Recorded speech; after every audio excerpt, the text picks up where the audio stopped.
guest today is Brent Schooley. Brent, how you doing? Hey, pretty good. How's it going? It's going great. We're just finishing up Code Palooza in Louisville, Kentucky. And this was my first Code Palooza, and I had a blast. How about Awesome. you? It's my second Code Palooza, and like you said, it's a blast. Just a great time. You wrote a book. I did. What's the title?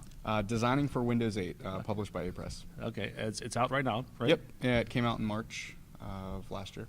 And let's talk about designing for Windows 8. All right? Okay, excellent. Sounds like you know a lot about the topic. Sure. So I'm actually pretty new to Windows 8, which is kind of funny because it's my job to teach other people that. Right. But I'm learning it as I go. I'm learning it very rapidly. I'm learning XAML. I'm learning a little bit of HTML. But I don't think I'm a designer. Sure. And I think that's true of most Windows 8 developers. They're either left brain or they're right brain. That's fair. That's fair. Is that a problem? If I'm not artistic, for example, can I still design it, or do I need to bring somebody in to design? Well, we can talk about that, but I think either way. There are thankfully templates that come for Windows 8 in Visual Studio and Blend that help you get off on the right track, that incorporate a lot of the design rules that Microsoft put forward, but that's going to get you most of the way there, I guess. Bringing in a designer is going to give you a little more sort of flair towards making sure that it's an attractive application. All right. But the templates will help you get things in the right place. I'll tell you, right I don't want to discount how attractive an application is, but I want it to be easy to use and functional. I like that part of design. I think that's an important part that people don't talk about enough. Yeah, and I think you get a lot out of bringing a designer in for that. For that user experience. Because the user experience layer, a lot of people think of design, and they think of graphic design and visual design, but they forget that there's a plethora of different types of designers. We have interaction designers that focus on how things move and how they behave and that sort of thing. You have UX designers. You have UX architects. There's a whole field of different types of designers. It's not just making things pretty. A lot of it has to do with making things functional. And what does your book focus on? Is it more on the pretty side, the functional side, a combination of the two? It's a combination of the two, because a big component of the Windows 8 sort of redesign for tablet is things like the charms bar and the app bar at the bottom of the screen, the navigation bar at the top of the screen. Where should things in a Windows 8 application go? And how do you best approach that? That's design. Yep. That's absolutely design. So those sorts of things, I try to shy away a little bit from the visual design, because this is a book for both designers and developers. Okay. And I need to be able to communicate to developers who may or may not have ever used Photoshop or Expression Design or any of those types of programs. Sure, like most of them, I suppose. In the past, 10, 15 years ago, Microsoft would publish these very large white papers and on guidance. It was almost like dogma. You should have file and then edit and then view, window help, and screen should be this color, and you should have the top right corner should be the minimize and the maximize and the close and all that stuff. It was fairly rigid. Mm-hmm. Is that still true today? Okay, so there are some rigid rules, and there are rules that, as with most rules, are meant to be broken at some point. Let's start with what things we have to do. What must do. Well, have to is such a tough word. Well, the rigid right? ones then. Things that the original have-tos, now that we've kind of reached a little bit of maturity on Windows 8, some of these rules are starting to get broken in creative ways, which is great. Good designers, I've said all last year in my presentations that some creative designer is going to come along and break the rules in a way that makes us go, I wonder why that rule even matters, and that's good because that happens on every platform. Right. But some of the hard and fast things, Windows 8 is built around something called a typographic grid. It has a very strong typographic grid. What that denotes is different font sizes and weights that indicate the visual hierarchy of the documentation, and also a strong sense of alignment. So the title, for instance, goes in a certain place in a Windows 8 application. The content region where things get laid out starts 140 pixels down from the top of the screen. The left margin starts 120 pixels over from the left edge. Why? Because the back button needs to fit next to the title in that space. So there's a lot of rules like that govern font sizes and placement for common elements. And these are not so much hard and fast, but they're hard to break, because when you break them when you switch between app to app, you can tell the ones that are following it and the ones that aren't following it very easily, because Okay. stuff just kind of shifts a little bit on you. Okay, so that's hard to memorize, all those numbers of pixels and Certainly. font sizes. But if I select File, New Windows Store Project, I get a lot of templates to Yes. choose from, and those have those rules applied already. Is that right? Yeah, so one of the big things that I tell people is do not start from blank application.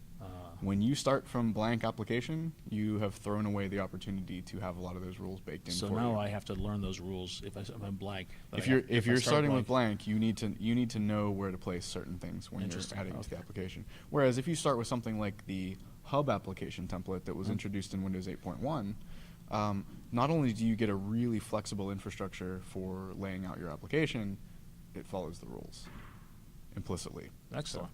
Tell me some of the rules. What are the? Tell me the rigid ones first. Well, those were some of the rigid ones, Those are the like that rigid ones, left okay. margin, All the right. top margin.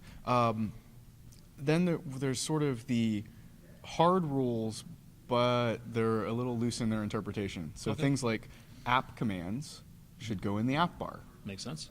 Okay, well, what is an app command? What defines an app command? When should I go from having an app bar button to having a button that's always on screen, right? Because we never said that you had to get everything off screen. Okay. We just said that things that you will commonly but not all the time need should go in the app bar. So if you've seen Mail or Outlook in Windows 8, right, there's tons of buttons that appear on the main UI Right. that accompany the app bar buttons that are transient, right, only when the app bar is showing. Mm. So things like reply or Okay. delete or a new message. These are things that you're probably going to do all the time within Mail. It doesn't make sense to have to swipe up. You shouldn't first. have to That's one swipe extra up all the gesture. time. Right, yes. So that should be something that is always visible, not an on-demand sort of thing. Mm. And those are the kinds of things that you have to weigh. It's great to clean up the screen and focus only on the content, which is one of the goals with the Windows 8 design. But there are times when it makes a whole lot of sense to leave buttons on screen. Okay. So that's where it requires a little interpretation and kind of deciding priorities. Is it something that I should remove from the UI because it's not adding anything when it's there, or is it something that's so essential that I need to leave it on? That's interesting. So my very first Windows 8 app, I had a settings button. You go in there and you change the settings, and it would remember them. And I left it on the screen, Yeah. which is a design mistake. I think I learned. sure as is. People turned out it actually passed certification. Well, that's it made it into interesting. the store. Hmm. But everyone I talked to said, no, this shouldn't be on the screen, and it really Yeah. shouldn't. It was something you would use it occasionally. Yes. And leaving it, taking up screen real estate. Yeah, and was a actually, design mistake. that's another design fundamental is that Windows 8 has a settings charm, which Mhm. is where your settings should go. So having a settings button now duplicates functionality in the charm. So it's Right. it's a full circle kind of deal. I'm Mhm. kind of surprised it got through certification. I don't. Shh. Don't say. Hopefully, nobody on that certification team was actually watching this. If you are, shame on you. What else? Let's talk about some other stuff. Okay, so there's a lot of different types of controls, right? Yeah. That are in there. So you've got grid applications. I talked about the hub application template. Yeah. I really feel like that's where people should be starting as of Windows 8.1 is from that hub application template. Okay. Because one of the things that's really amazing on a lot of these Bing applications is that big hero section at the front. So this is where you've got that big bold image that is the headline story. And then as you okay. pan over, you get all the rest of the stuff. So that's in Right. it's in news, it's in sports, right? It's in Yeah, travel. these are the applications that are installed with Windows 8. And I think they're great. I think they're well designed. Mhm. And one component of them is that big front landing page thing when you launch it, and that's called a hero section. Okay. And the hub application template gives you one of those Hmm. for your application. And you can get rid of it if you don't need it. But what you also get is each section within a hub page has independent layout. So Hmm. I can make one section of this page look a certain way, make another section of the page look a different way, all using the same or different data sources. So it's the most flexible template that's there that also still gives you some of that guidance sort of baked into it. Okay, so that leads to me to one of the complaints I've heard some people say about Windows 8, which is that they think all the apps look pretty much the same. Mm-hmm. And there's an advantage for things looking the same because now, like as you pointed out, you can when you go from one app to another, it eases the use of them. But maybe it's a little boring if that happens. Yeah. What I think is missed in that is something that was talked about at last year's build. They did a design session where they talked about some newer things, newer concepts that they've been considering for Windows 8.1. And one of them is personality. Like, how can you get personality into your app? And they showed some examples of, different kind of layering. So maybe the backdrop for the application is a full bleed, an image that takes up the entire screen, and then you layer the content over top of that in such a way that it has its own sort of feel to it that's distinct from anything else on the system. Right? Okay. But yeah, that's certainly true. If you're going to start every application from the grid application template, and we're going to have tile, tile, tile, tile, tile, and when you tap a tile, you see the content, every app's going to look the same. So really moving yourself beyond something like the grid application template into something that's a little more flexible, like the hub. Okay. Is going to help you right off the bat, because you can, for each different section, you can sort of imagine how that would best look for that section of content. So imagine you've got an application where you're trying to design for your friends where they should meet up for dinner. You can imagine one section has the friends themselves. So it's probably a list of thin tiles that has their faces and contact and that sort of thing. And as you move through, maybe you have recommendations, and maybe it makes sense for those to be bigger, to have an image from that restaurant or something, and also have the associated details of who recommended it and what time they should meet. And then perhaps when you drill into one of those, you've got a big map where it's located, and off to the right, some sample menu items. You can imagine how everything in the application should look. And if you follow that through logically and look at each section of the application within the Hub app, you can lay them all out appropriately. So it kind of gives you the freedom to explore how things fit within the Windows 8 world. Are you you have some apps in the store, right?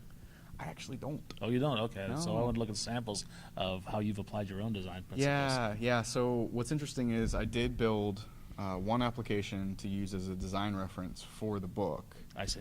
Which never made it to the store for a variety of reasons that we don't need to get into.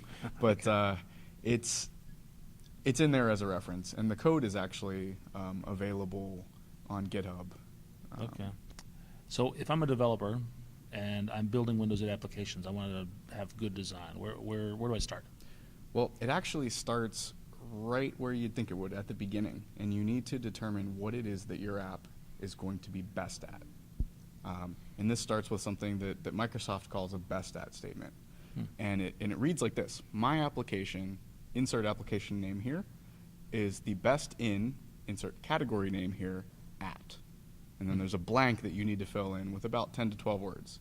Keep it short, concise, and to the point. Okay. Because what researchers have found over time is that you really have a little bit more than a minute at any given time. The average application session for a user is about 71.56 seconds.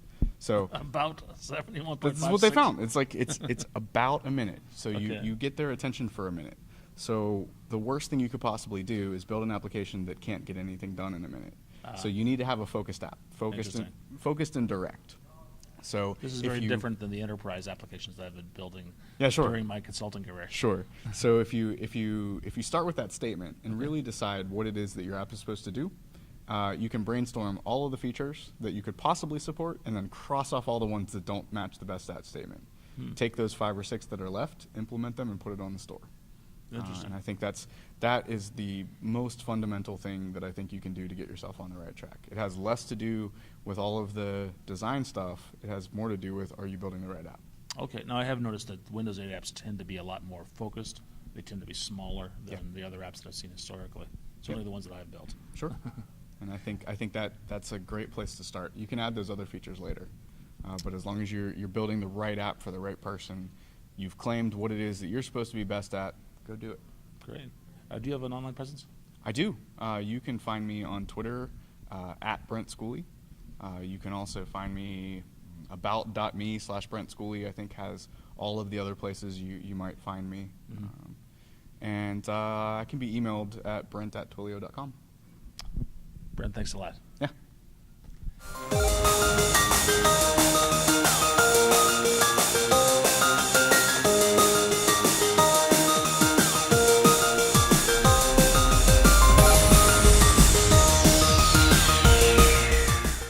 It's been a great time here at Codepalooza. One thing that's great is all of these great friends gather to talk about technology. What could be better?